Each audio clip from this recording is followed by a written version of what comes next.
உறவில் ஒன்றானோமே.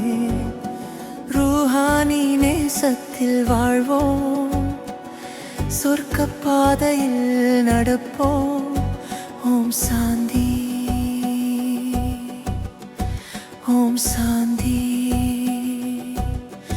இனிமையான குழந்தைகளே கேளுங்கள், ஆத்ம உணர்வில் நிலை கொள்ளுங்கள். தேக அபிமானம் விலகட்டும், தெய்வீக ஒளி விழித்தெழட்டும். நான் ஆத்மா, அவர் என் தந்தை, இதுவே வாழ்க்கையின் முதல் சத்தியம். இந்த நினைவில் வாழும் போது தூய்மைதான் நம் இயல்பு ஆகும். நாம் ஈஸ்வரிய குடும்பம், அன்பின் உறவுகளாய் இணைந்தோம். அசுர குணம் விலகட்டும், தெய்வீக குணம் மலரட்டும். ஒரு மனம், ஒரு பாதை, ஒரே இலக்கு, சொர்க்க ராஜ்யம்.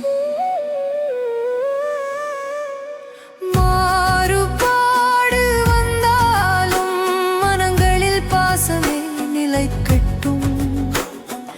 என் மனம் கேட்கும் கேள்விகள், நான் பாபாவின் இதயத்தில் உள்ளேனா? என் வாழ்வில் தெய்வீக குணம் வளர்ந்ததா? சேவையில் தடையாக நான் மாறினேனா? என் நினைவு, சொல், செயல் மூன்றிலும் பாபாவின் ஸ்ரீமத் ஒலிக்கிறதா? பால் போல் தூயவனாயிருக்கிறேனா? உப்பாகி சேதம் செய்யவில்லையா? சேவையே என் சுவாசம், அன்பே என் அடையாளம். எளிமையில் பெருமை காண்பேன், அகந்தை என்னை அணுகாது. மனசு, வாக்கு, கர்மம் மூன்றிலும் சேவை ஒளி பொங்கட்டும். என் வாழ்க்கை பார்த்து உலகம் பாபாவை அறிந்திடட்டும். இது சங்கமயுகம், அரிய நேரம், மனிதன் தேவதையாக மாறும் காலம்.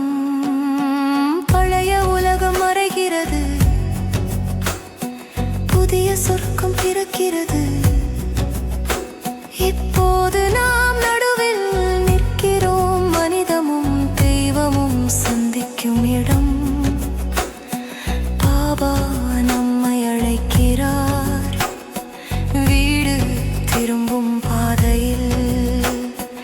ஒருமித்த மனம், வெற்றியின் திசை, ஏற்ற நிலை, சக்தியின் அடையாளம்.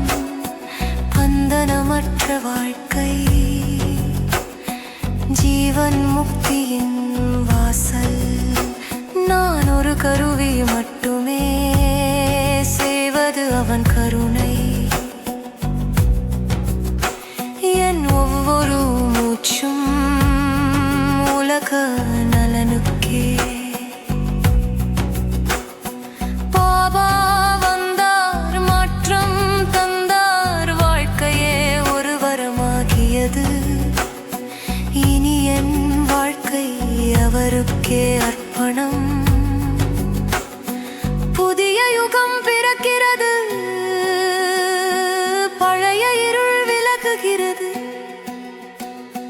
சத்தியம், சாந்தி, சுகம், அன்பு எல்லாம் நமதே ஆகிறது.